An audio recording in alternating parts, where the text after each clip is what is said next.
সাপ্তাহিক ছুটির দিনে সকালে বন্ধ দেখা যায় রাজধানীর বেশিরভাগ ফিলিং স্টেশন।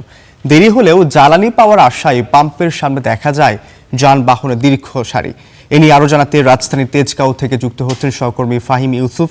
আমরা ইউসুফের সাথেই যুক্ত হতে চাই। ইউসুফ, আমরা যেমনটি বলছিলাম যে জ্বালানির সংকট দেখা দিয়েছে, দেশের বিভিন্ন ফিলিং স্টেশনগুলো আজ বন্ধ আছে।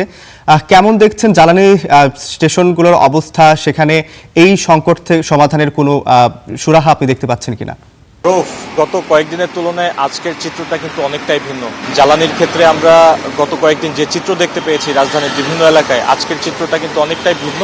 আমি সকাল থেকে দেখতে পেয়েছি রাজধানীর যে তেজগাঁও ট্রাস্ট ফিলিং স্টেশন রয়েছে, এখানে যে যানবাহনের দীর্ঘ সারি, এটি কিন্তু প্রায় মহাখালী পর্যন্ত বিস্তৃত হয়েছে এবং এখানে যে সকল বাইকাররা এখানে এসেছেন তারা কিন্তু বলা যায় যে ভোর থেকে যারা এখানে অপেক্ষা করছেন অনেকেই তাদের যে ধৈর্য, সেই ধৈর্য হারিয়ে অনেকেই রাস্তার কিনারে বসে পড়ছেন, এমনকি অনেকে খোশ আড্ডায়ও কিন্তু মেতেছেন। তবে এখানকার যে বর্তমান পরিস্থিতি, পাম্প কর্তৃপক্ষ আমাদেরকে জানিয়েছে যে দুপুর 2টা নাগাদ তারা পাম্প খোলার একটি সম্ভাবনা রয়েছে, তবে সেটি সম্পূর্ণ নির্ভর করে তাদের কতটুকু জ্বালানি তারা আনতে পারবে ডিপো থেকে সেটার উপর। তবে এখন পর্যন্ত আমি যেটি দেখতে পেয়েছি যে এখানে বেশ কিছু গাড়ি যেগুলো লাইনের সামনের দিকে রয়েছে সেগুলো কিন্তু গতকাল রাত থেকে এখানে অপেক্ষা করছে। অনেকে আমাদেরকে জানিয়েছেন যে গতকাল রাত 9টা-10টা থেকে অনেক গাড়ি এখানে সিরিয়ালে দাঁড়িয়েছে।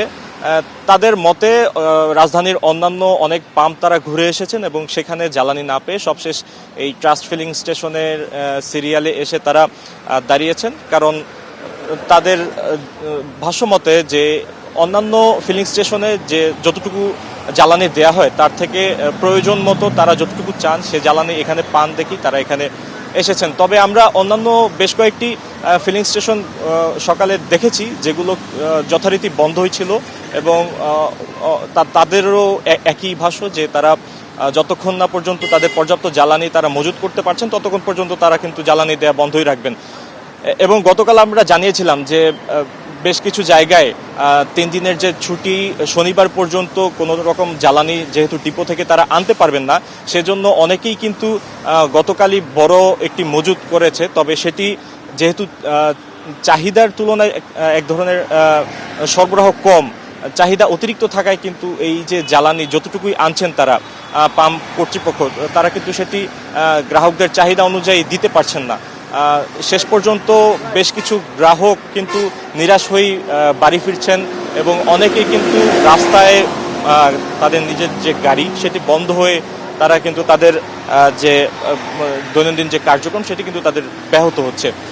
এছাড়া এখানে আমরা যেটি দেখতে পেয়েছি যে বিভিন্ন ধরনের যানবাহন যারা ডিজেল নিচ্ছেন তাদের ক্ষেত্রে কিন্তু তেমন কোনো সমস্যা হতে দেখিনি আমরা এখন পর্যন্ত। যেটি দেখতে পেরেছি ডিজেলের ক্ষেত্রে